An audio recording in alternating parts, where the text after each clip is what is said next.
Peace FM 104.3. Good to meet you. Dr. Nyas Machi.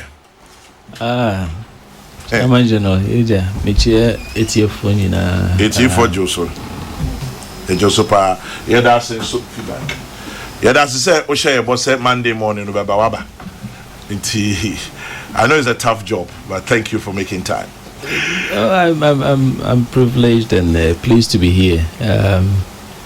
This is what we're supposed to do. I am leading a public project. The politics is the politics, and the reality looks different on the ground. So these encounters are very important. Yes, great. Let's do a quick wrap up. You can nation builder score. Then what exactly is it? Midasi, Chairman General. Yes, sir. Ahead of the 2016 election, sometime me say nami parliamentary candidate or Tamale Central. Okay. Now the major issue that confronted us in our rounds with the then leader of the party, His Excellency, currently the President, Nana Addo Dankwa Akufo-Addo, in every community, Kwakwe campaign, the major issue on the lips of people was a sense of hopelessness and despondency among young people who generally felt the country wasn't working for them, and for a young person, because the most important to say for a young person, so of school, no way school to say, or your post-secondary to say tertiary level, their next logical step for most people say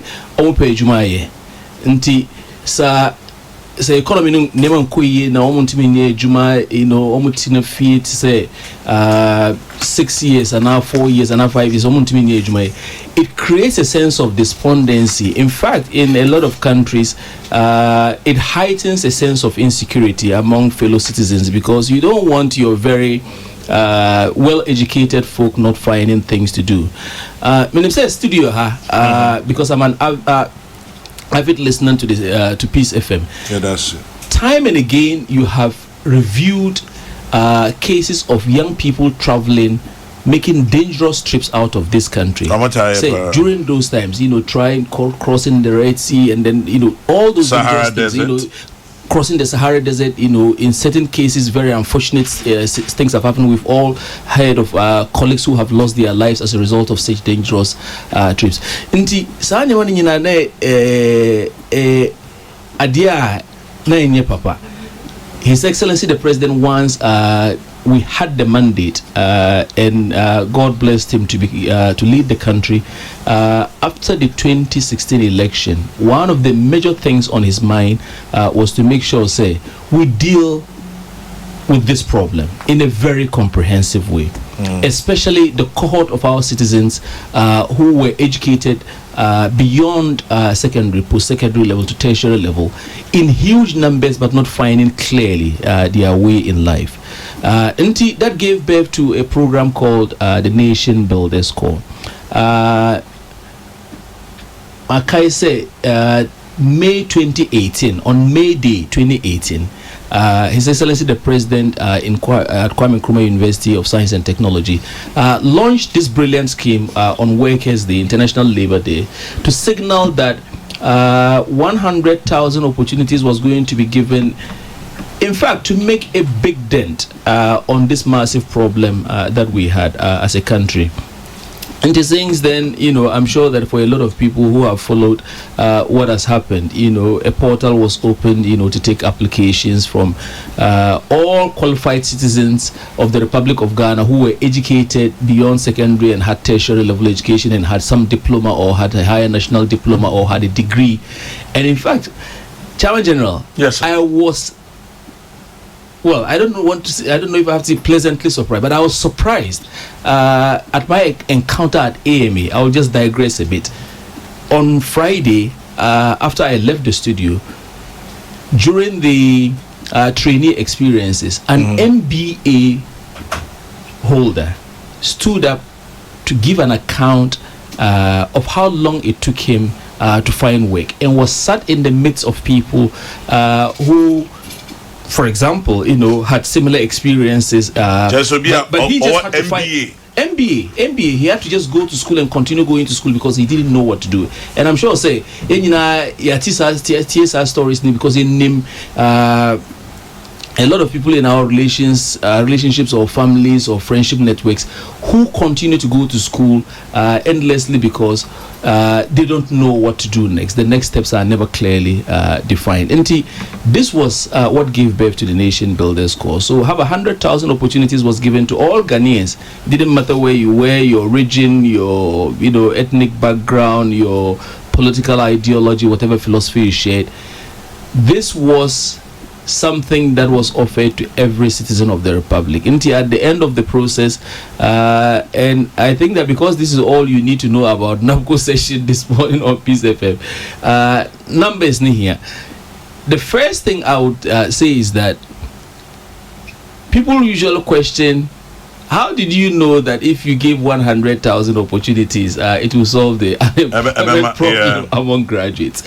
So we had some conceptual basis. So we had some research done and some outputs that had come from probably the universities and also previous researches and reports done by other world or globally acclaimed institutions. Until we based the calculations that if we were to provide this opportunity and use the platform to get the interest, it will also give us the empirical evidence.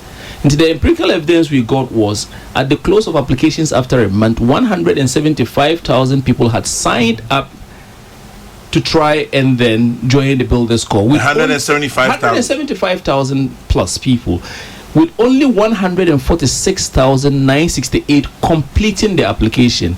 Now, your application process had a very comprehensive list of things you had to provide. And we're requesting, say, tell us which university you went to. In fact, at the end of the application, you were even supposed to tell us something about your career aspirations, the sort of things that held you from getting employment, all those things we wanted to know so we can plan properly for you as you enter the scheme and then also look to your exit because the scheme was meant to deliver on employability. And that was the Nation Builders Corps. 146,968 people applied to do this project. That tells you immediately that the scheme was oversubscribed. And from that point on, how do you select 100,000 from 146,000? That meant naturally that we had to apply the normal recruitment procedures. And we went through vetting the applications, setting up interview panels in every district of this country. So for the first time in the records of this country, an organization was able to interview over 137,000 NABCO applicants. Everyone who applied was guaranteed an interview, and we did it deliberately. Okay. Because when you say Peace FM, this will be back Neno or Peace FM. One of the critical things the HR will do will say what? We've received your application. Come for an interview, because the interview is the gatekeeper to the employment. And we didn't want the situation, say in the future somebody would want to get employment but they have never had an interview experience, because we never get interviewed for national service. I'm sure those who have done national service can relate to this. And for a lot of our NABCO applicants, NABCO was their very first experience of interview. They have never even crossed the barrier to be invited to an interview. A lot of these applicants, and in certain cases, the stories that we heard, in fact, those who were empaneled, public servants, were astounded at the extent of the problems they were faced with as a country. People were weeping at some of these interviews, and I went around the country to sit on some of the panels. There were instances people came to the panel without knowing, apart from their name, not knowing what to say at all, because they have never faced this sort of environment before. But we did it deliberately, because we felt, say, at the end of the day, if you have 146,968, even if they did not make it to the 100,000 talent pool, at least NABCO would have given them something. NABCO would have been their very first interview encounter. And from the very beginnings of setting up the scheme, NABCO scheme, we were very deliberate about the processes we put through the applicants, now most of them trainees, because we wanted to make sure that the ultimate goal of the scheme, which was to deliver on employability, was secure. To an extent that even if we didn't take you through to placement, you could once say that in your encounter with NABCO, you got some value out of it. So that is the scheme, in essence. This FM 104.3, good to meet